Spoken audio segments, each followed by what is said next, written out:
Pancreatic cancer. That's what it's called. The thing that's slowly killing my wife. It doesn't sound so horrifying, does it? Pancreatic. It's the cancer part that's bad, obviously. It's the cancer part that's slowly eating away at my wife, my one true love, relentlessly devouring every part of her until there's just a withering, wheezing stranger left, her tormented gaze begging for it to be over, every fibre of her being aching for death. I tried everything up to that point, and I mean everything. You'd be amazed and appalled at the sheer quantity of BS snake oil miracle remedy stuff you'll find if you just go looking for them. All the healers, shamans, witch doctors, and loathsome charlatans preying on the weak and desperate. But conventional medicine had failed me, failed my wife, and I couldn't find it in me to give up, no matter how much she begged me to. At first glance, the nameless street seemed like just another hoax, a nonsensical ritual pasta designed to amass internet points. But the more I looked into it, the more I came to believe that there had to be some merits to it. Too many identical claims, too many similar experiences, too many vivid descriptions. Coming up empty on all other leads, I decided there'd be no harm in giving it a shot. The nameless street was as simple in its complexity as it was complex in its simplicity. At the end of an unnamed street, look for an abandoned house with a locked basement door. Find a way to get into the basement without breaking the lock. In the room beyond, you'll find 2 chairs facing each other. Make sure to lock the door again. Place 66 candles in a wide circle around the room. At the center, place 1/6 of a candle. When night is at its darkest, light all the candles. Sit down in the chair with the back turned to the door and count loudly to 66 and 1/6. If you get it all right, the devil himself will appear, granting you a single wish in exchange for your soul. Finding the nameless street wasn't easy, but at the same time, it wasn't that hard either. I just stumbled upon it, I guess. I went searching every evening after my visit at the hospital. That's the only thing that kept me going. Seeing her wasting away, another fragment of her dying every day. Body, mind, soul. Soon there'd be nothing left but memories. I paced the streets tirelessly for weeks, making sure to cover as much ground as I possibly could. Then, one night, it was just there. The doctors gave her a month, maybe less. We'd been together since high school. 10 years. Got married as soon as we legally could, sharing dreams of children, a house, a dog, a station wagon. A normal, boring, wonderful life. We were going to grow old together, die together, locked in an unbreakable embrace, exhaling our last breath at the exact same moment. But now she was leaving, fading, and I felt helpless and lost and alone. I needed this. I needed it to be real. It was just like I'd imagined it. A harrowing house at the end of the street, all the windows smashed in, front door missing, exterior greying and faded. A faint smell of urine lingered inside, and the walls were all covered in tasteless graffiti. I didn't care to inspect the house itself. I was there for one thing. I descended the ramshackle stairs leading down to a surprisingly sturdy-looking wooden door and gave the handle a try. Locked. This was the place. When I wasn't at the hospital, Stan was. I didn't even have to convince him. I just wanted someone to be there by her side at all times, and I think he understood that. My brother got along well with my wife, and it seemed like the right thing to do. When I arrived after work, Stan would be there, and we'd talk for a bit. It affected him too, devoured him like it devoured me. He looked older than any younger brother should. I had to fix this, or we'd all just fade to nothingness. I returned the next evening with candles and tools. I had no idea how to pick a lock, but luckily some guy on YouTube did, and after about 30 minutes of finagling and cursing, I heard a soft click, followed by the door sliding open. The basement was just how I'd imagined it too, cramped and damp and dark. 2 chairs placed at the exact center of it. Once I made sure the door was locked, I started placing the candles in a wide circle, saving 1/6 of a candle for last. I sat down on the chair with the back turned to the door and waited. When the night is at its darkest, how can you tell? Isn't night just a lack of light? When the sun is down, isn't it just down? I felt stupid, ignorant, like I'd fooled myself into believing something that'd never work. How could it work? It was utterly ridiculous. But still, I couldn't give up now. I had to try. I owed my wife that much. I started lighting the candles. I figured it wouldn't get any darker, and couldn't very well spend all night in that creepy, abandoned hellhole. Better to just get it over with. It took a good 5 minutes to get all the candles in the circle lit, and I swallowed deeply before lighting the final one. It didn't feel any different, but I sat down regardless and started counting loudly to 66 1/6 seconds. 1, 2, 3, 4. My voice rang hollow and insincere. I glanced around anxiously while counting, but save for the dancing shadows cast by the flickering candles, there was nothing. 33, 34, 34. Don't you find this hysterically ridiculous? A cheery voice queried from behind me. I suppose I wasn't really expecting anything to happen. Not really. Thus, the sudden realization that someone was there, behind me, caused me to tumble off the chair in shock, and I spent quite some time desperately struggling to get back up. I mean, you must have stopped at 66 1/6 and gone, wow, this is some next level absurd nonsense, right? He was not what I expected, at all. He was young, maybe in his mid-20s, long blonde hair, dressed in jeans and a white hoodie. He smiled widely, emerald eyes sparkling vividly as they scanned the room. All you had to do was ask. He mimicked holding a phone up to his ear. No need for this unnecessary, elaborate... He paused, waggling his right index finger around theatrically. I want to say ritual? Who are you? I stammered incoherently. Such a useless question, he chuckled. Names have no meaning here. Are you? I staggered back to the wall. Are you the devil? Look, buddy, he grinned widely. It really isn't important. What is important, however, is what I can do for you. He wandered around the room nonchalantly, eyes darting back and forth between the flickering candles and me. He was tall and slim, yet unnaturally imposing, like he could squish me like a bug at any moment if he felt like it. I kept backing into the wall senselessly, like a frightened animal. Let's sit, shall we? He beckoned for me to join him as he sat down. We have much to discuss. Jesus Christ, I mumbled. Was this really happening? Nothing about it felt right. It felt unholy, blasphemous. My back scraped against the cold, protruding bricks of the wall, like the pain somehow ground me to reality. Jesus Christ, I added. Look, you can call me anything you'd like if it makes you feel better. His piercing eyes dug into mine. It really doesn't matter what fantasy you subscribe to. In the end, they're all nothing but lies. And just like names, they only hold meaning to owners and believers. And let's just say I'm neither. Now, please sit, James. You're making this whole satanic deal thingy very awkward for the both of us. How do you know my name? I mumbled, still subconsciously backing into the unmoving wall. He threw his head back and laughed heartily. So you came here to summon the literal devil, but you're surprised he somehow knows your name?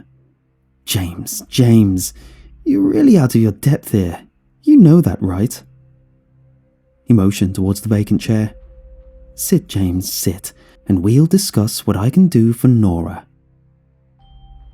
The mention of her name brought me back from whatever delirious state I was in. I suppose I immediately stopped caring whether it was real or not. The end justifies the means. Isn't that what they say? Even if I was hallucinating, even if this was some insanely convoluted hoax, I had to give it a shot. I'd never forgive myself if I didn't at least try. I hesitantly stumbled to the chair and sat down facing the man. How do you know her name? I asked. How can you possibly know any of this? We've been through this, James. I know all I need to know, and that's just how it is. For instance, I know that Nora, sweet, sweet darling Nora, is slowly dying from cancer. I say slowly, but that's not really the case anymore, is it? I'd give her maybe a few days, a week at most. Better start making some arrangements. Choose a nice coffin, find a decent plot, organise the service. These things take time, you know. Wouldn't want to half-ass a funeral now, would you? I felt a sudden rush of anger. Anger and resentment and sadness and despair. I wanted nothing more than to punch his infuriatingly carefree face in, but something deep down inside me told me that would be a horrible idea. Instead, I just broke down crying. Heavy, convulsive sobs. There, James, my boy. It isn't over yet, he smiled. What if I told you I could take it all out of her? The cancer. Just reach into that frail, broken body and rummage around in there until it's all gone. Wouldn't that be something? I stared at him blankly, tears running down my face. Could you do that? I murmured. Could you really do that? I could. He leaned back, hands behind his head. But, you know, I just have to put it somewhere else. Natural order, balance and all that jazz. But I'll do you a solid, since I kinda like you, James. What do you mean? See, what I do with it, the cancer, is entirely up to me. I mean, I could just stuff it into you. And normally I would, you know. I'm a stickler for irony. You know how it goes. You can't live without the love of your life, so you make an unholy deal with some diabolical entity to save her, only to die days later. Hilarious. But since you've grown on me like a tumour, I'll do you one better. What do you say we stick the big C into your worst enemy instead? My worst enemy? Did I even have enemies? I mean, I didn't really like my boss, and my neighbour was incredibly annoying. And truth be told, I could really do without the "you're not good enough for my daughter" attitude from my mother-in-law too. But an enemy? I suppose my co-worker, Eric, was the closest thing I had to an enemy. He was demeaning and malicious, always going out of his way to make me look bad. The more I thought about it, the more I realised just how much I hated him. Yes, I said. Do it. There's this guy, Eric, and my Oh, I'm sorry, he interrupted. I think you misunderstood me. I don't need to know who you think your worst enemy is. No, James, my guy. I know who your worst enemy is. I just need a yes and the old handshake to confirm our arrangement. That's all. How do I know you can do it? I suddenly felt a sobering doubt rising. This was all too good to be true. Too crazy to be real. How do I know I can trust you? Ha! I'm glad you asked, he chuckled. It's smart, you know, to question these things. Sure, I manifested in this locked basement out of thin air and know more about you and your wife than any random stranger possibly could. But I get it. You need proof. He stood up from the chair and leaned in close to me. I instinctively sank in my seat, desperately trying to avoid his piercing gaze. Now, I would love to say this wasn't going to hurt. His eyes gleamed eerily in the darkness. But I'd be lying, and the truth is everything, isn't it? That's why you're here, for the truth. You might not know it yet, granted, but you will. And who knows, you might even come to thank me one day. What are you With inhuman speed, he struck both his hands into my chest. I know it's impossible. Of course I know it's impossible. But the pain was real, and the blood was too. Insufferable pain, like every nerve ending in my body was set on fire. Fountains of blood showered us both, and I felt the sudden presence of an impenetrable darkness. "Don't cross over just yet, Jamesy boy," he laughed. "We're only just getting started." I could feel him touching me from the inside. Fingers digging into tissue and muscles and organs. Every little prod bringing insurmountable waves of torment, somehow spreading to every pain receptor at once. I couldn't breathe, so I couldn't scream. But I imagine every synapse in my body lighting up simultaneously to form a hysterical howl. "Ah," he licked his lips. "There we go. Just the suckers we're looking for. They can be a handful, let me tell you, and all this blood makes it hard too, you know. Takes practice." With a forceful yank, he pulled his hands back, leaving behind a gaping hole in my chest. I should be dead, I thought, as I stared into the mangled depths of my own body. I was convulsing uncontrollably in spasming seizures, but I still managed to get a long, good look at what he was proudly holding in his blood-dripping hands. "Recognize them?" he laughed. "They're called lungs, primarily used for breathing, I've been told. Ugly suckers though, don't you think? Most of the stuff you find on the inside doesn't look as good on the outside. I guess there's some meaning to it, you know, aesthetics and such." He waved them around playfully, blood squirting everywhere. Every muscle in my body was spasming violently now, and I felt my mind starting to slip, overwhelmed by the unimaginable pain. I'm going to die, I thought. This is it. This is where they'll find me. But just as the alluring darkness was about to overcome me, I was brought back by his cheery voice. "So, does that do it?" he asked, his mouth now inches from my ear. "Are you convinced? Do we have an agreement?" I tried my best to nod, but I'm not sure you could easily discern the voluntary movement from the involuntary anymore. Blood was flowing in thick streams from the gaping wound in my chest, pouring into an impossibly deep pond on the cold concrete below. Suddenly, he grabbed my hand and shook it vigorously. "Good lad," he laughed heartily. "It's a deal then. I'll yank the nasty tumours from sweet darling Nora and pack your worst enemy full of the stuff. Really can't wait for this one, James. Sounds like an absolute riot." The darkness was closing in, and I felt some manner of peace as a thick blanket of heavy tiredness enveloped every part of my being. "I'll be on my merry way then," he said. "People to meet and eat. You know how it goes." I could hear him walking towards the door, heavy steps echoing through the room, too heavy for his lithe frame. Everything was turning black now, and I suppose I was mere seconds away from passing out and on, when his voice brought me back once more. "Oh, right, I forgot," he chuckled. "You probably need these."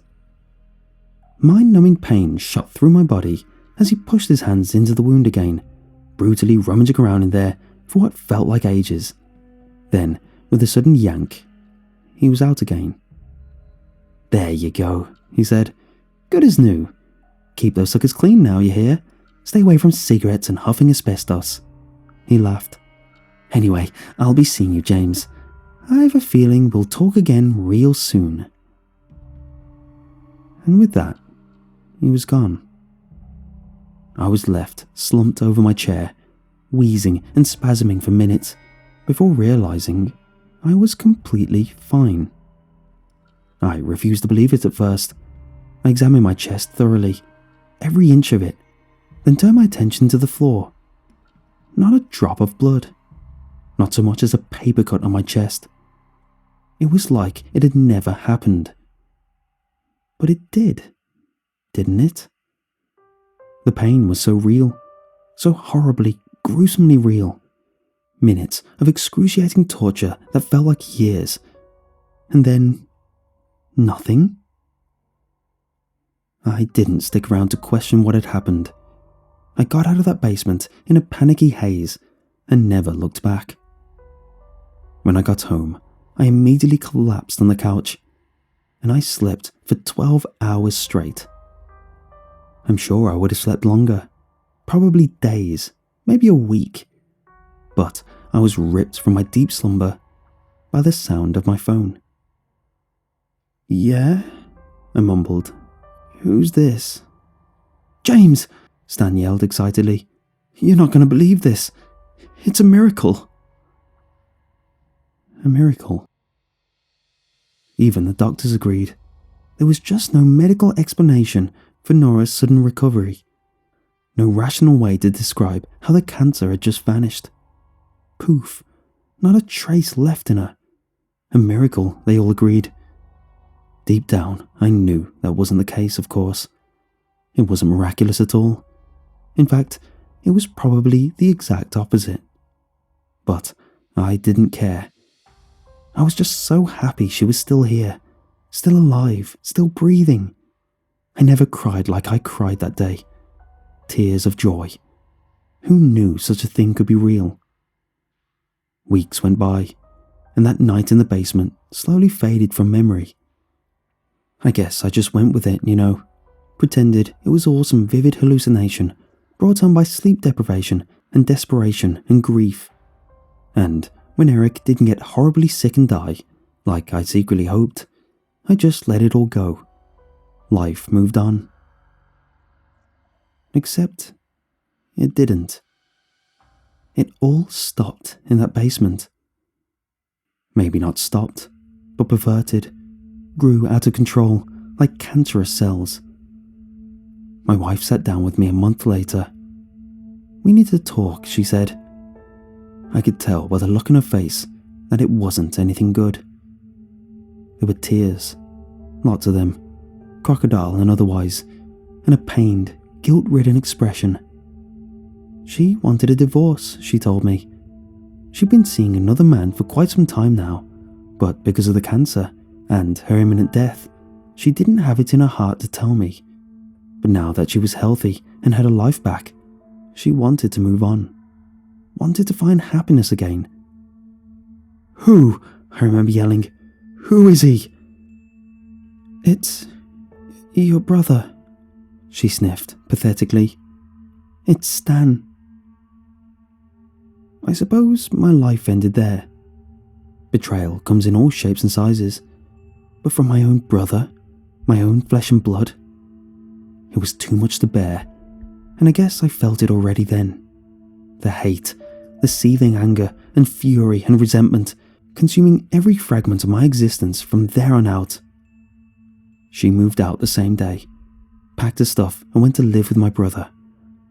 I sat in the darkness of my trash living room for days, fueled and fed by nothing but bubbling detestation and loathing and hatred. I wanted to burn him alive, nail him to the wall, dig his eyes out with a rusty knife. He was already dead to me, but I wanted him dead to the world too. My worst enemy. And then, like clockwork, he got diagnosed with cancer. Pancreatic. Such a beautiful word. Rolls right off the tip of your tongue. Pancreatic. Instant and terminal.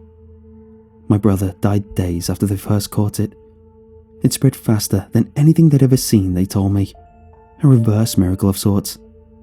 I cried no tears at the funeral. I don't think I'll ever cry again. Nora couldn't deal with his death. Her sudden recovery, followed by the hope of a new life with a new love, smothered instantly by cruel, hideous irony. She hung herself in Stan's garage a week later. I tried to cry at her funeral. I really did. But it was all empty. Hollow and void. A soulless husk. There was this moment, right after they lowered her coffin. A brief second of serene silence. No birds, no grieving masses, no wind. Just a perfect moment of tranquility. I could hear him clearly then, in the back of my mind. A cheery chuckle, a hearty laugh. I have a feeling we'll talk again real soon. Just like the uncontrollable growth of abnormal cells, the amassing sum of my sins spread to cover every aspect of my existence. There is no miracle, reverse or otherwise, waiting for me at the end of the line. There is no light at the end of the tunnel. There is no end of the tunnel. There is no end. As I stare into the fathomless depths of my empty void soul, I can only nod and agree. We'll talk again real soon.